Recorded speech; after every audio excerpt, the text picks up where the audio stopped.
Good morning everyone. Vivekananda Adarsh Vidya Mandir Vidyalaya की online class में आप सबका स्वागत है। विगत कक्षा में हमने चर्चा की थी एक इलाज का खर्च, जिसमें हमने एक निजी हॉस्पिटल और सरकारी हॉस्पिटल की चर्चा की थी।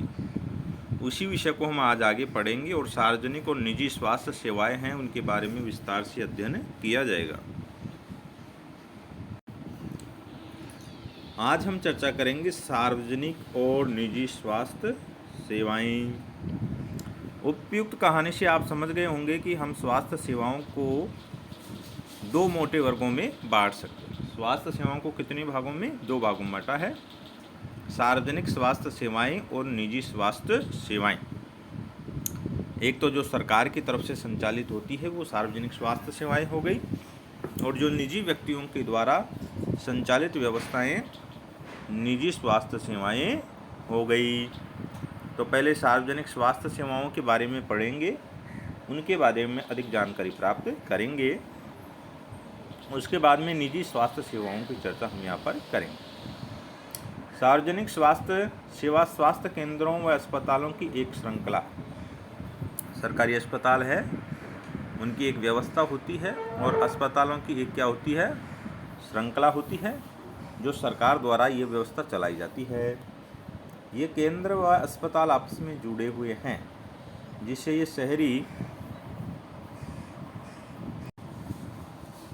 ये व्यवस्था सरकार द्वारा चलाई जाती है। ये केंद्र अस्पताल आपस में जुड़े हुए हैं, ये सारे जो अस्पताल हैं वो आपस में जुड़े रहते हैं, जिससे ये शहरी व ग्रामीण दोनों क्षेत्रों को सुविधाएं प्रदान करते हैं।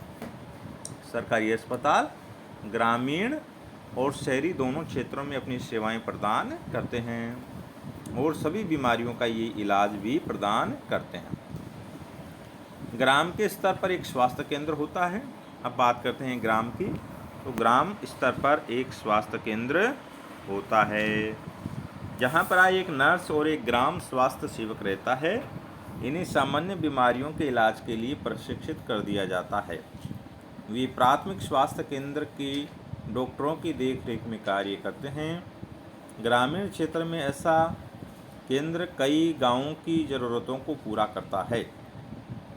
आसपास के जो छोटे गांव होते हैं वहां पर ये स्वास्थ्य केंद्र काम करता है। जिला स्तर पर जिला अस्पताल होता है, और फिर होता है प्राथमिक स्वास्थ्य केंद्र, जहां डॉक्टर की देखरेख में कार्य होता है।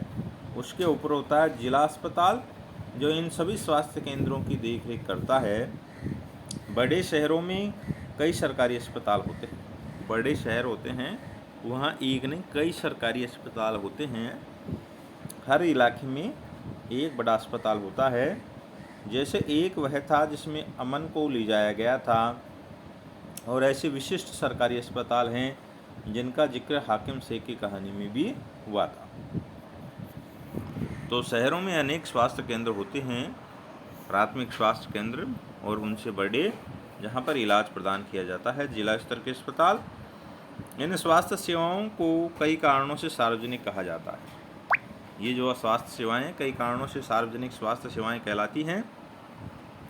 सरकार ने सभी नागरिकों को स्वास्थ्य सेवाएं प्रदान करने की वचनबद्धता को पूरा करने के लिए ये अस्पताल तथा स्वास्थ्य केंद्र स्थापित किए हैं।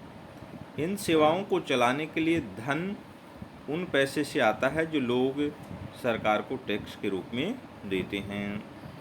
अब आप सोच रहे होंगे कि इन अस्पतालों को चलाने के लिए पैसा कहाँ से आता है। जो आप लोग टैक्स भरते हैं उसी टैक्स से ये अस्पताल क्या होते हैं? संचालित होते हैं, और उन्हीं पैसों से ये अस्पताल चलाए जाते हैं। इसीलिए ये सुविधाएं सबके लिए हैं।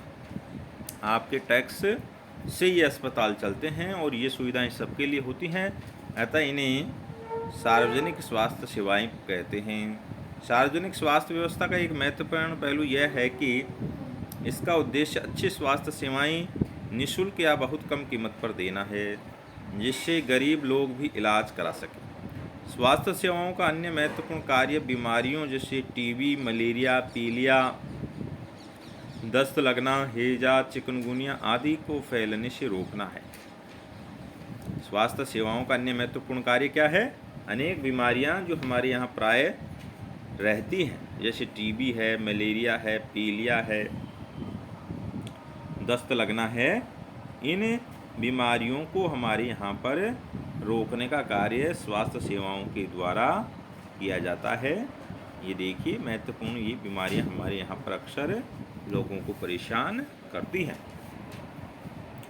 यहाँ पर हम जो स्वास्थ्य सेवाएं हैं वो जनता के टैक्स से संचालित होती है, या जनता जो पैसा टैक्स के रूप में प्रदान करती है, उन पैसों को इकट्ठा करके अनेक प्रकार के सार्वजनिक कार्य होते हैं, उनके लिए यहाँ पर एक ये आपके जानकारी प्रदान की है, उसको आप ध्यान से देखेंगे।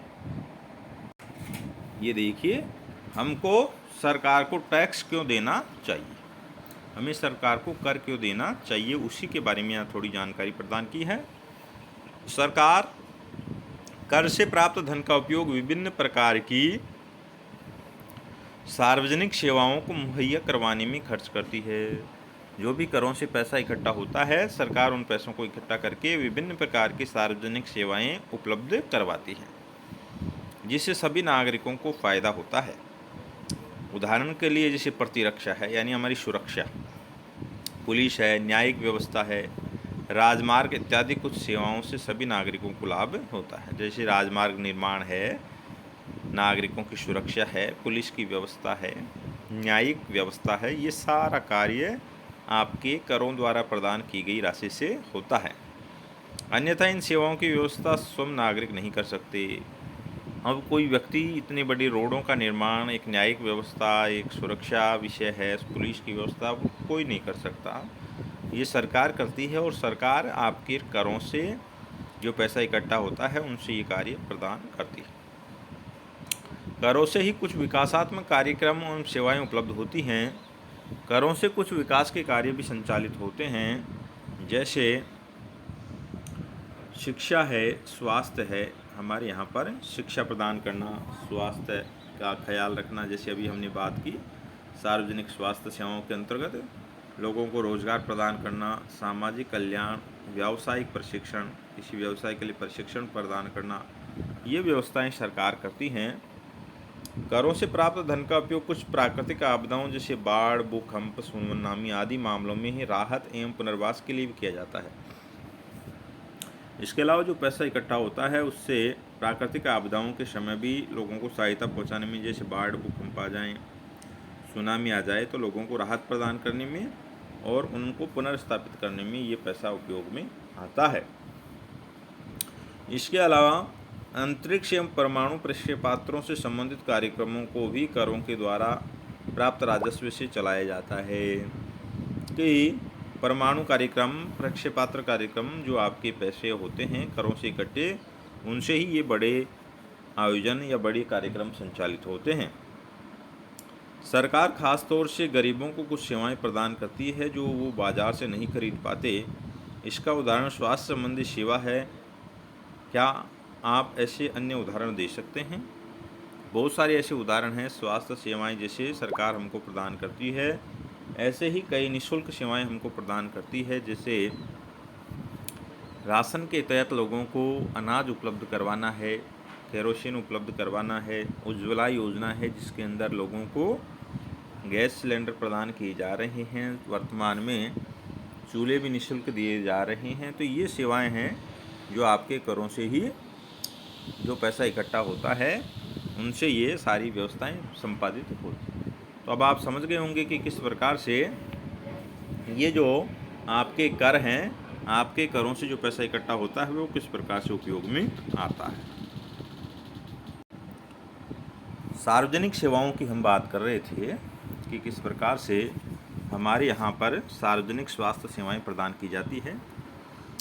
और उदाहरण के लिए मच्छरों को पैदा होने से रोकने के अभियान को सफल बनाने के लिए यह सुनिश्चित करना पड़ेगा कि क्षेत्र के सभी लोग अपने कूलरों व घरों की छतों आदि पर पानी एकत्रित न होने दें।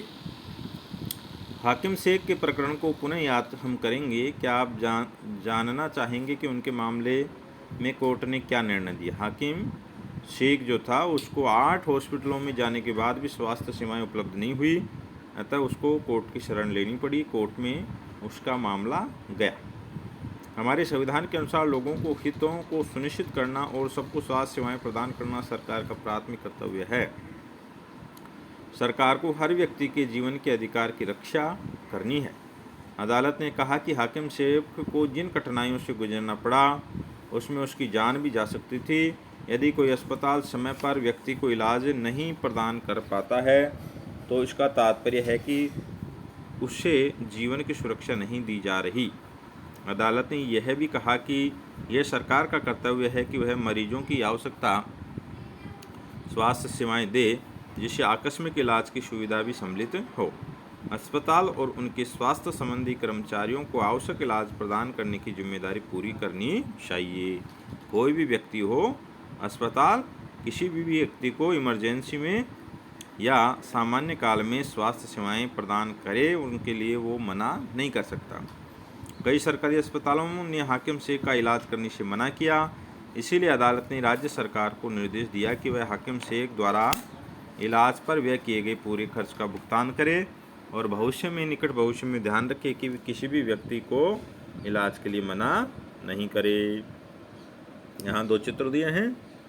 गांव के एक स्वास्थ्य केंद्र में मरीज की दवाएं देती एक डॉक्टर साहिबा एक मरीज को दवाई प्रदान कर रही है। गांव का एक स्वास्थ्य केंद्र। एक दूसरे चित्र में आप देख रहे हैं, एक सरकारी अस्पताल में अपने बीमार बच्चे के साथ एक औरत दिखाई दे रही है। यूनिसेफ के अनुसार हर साल 10 लाख बच्चे ऐसे संक्रमणों से मर जाते हैं जिन्हें रोक पाना संभव है। अगर सरकार प्रयास करे तो ऐसे संक्रमण रोके जा सकते हैं, लोगों की जान बचाई जा सकती है। इस प्रकार से आज की क्लास आपकी पूरी होती है। जय हिंद।